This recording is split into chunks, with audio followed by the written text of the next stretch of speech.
If you're new, press the bell icon to get the latest notifications.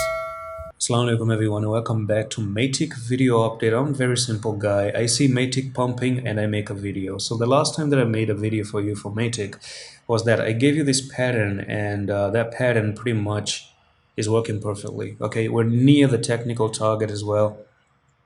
And I made this update some few days ago, and I know you have this one resistance, second resistance, and you popped out of it, came down for the retest, made a successful retest, back tested the retest a couple of times, and from there you had a technical target which is actually up to 1.1844, and you still have a little bit of a room to go up there, which is actually nearly a further 7% move to the upside.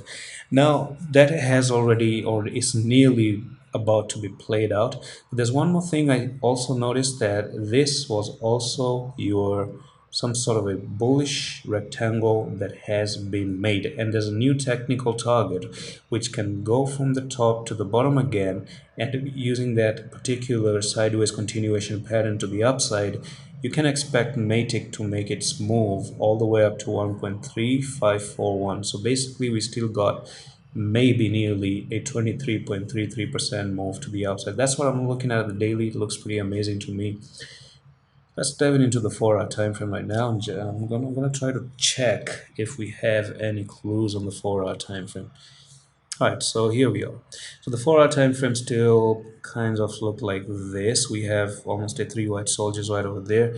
Yeah, so the technical target, there's nothing much on the 4-hour time frame. It's just a target that is about to get met. So this is your first target, 1.18, and then you got this bullish rectangle that printed out on the daily time frame, and you have 1.35 as well. And that's pretty much it for this quick update right now. I'm gonna see you in the next one. Allah Hafiz.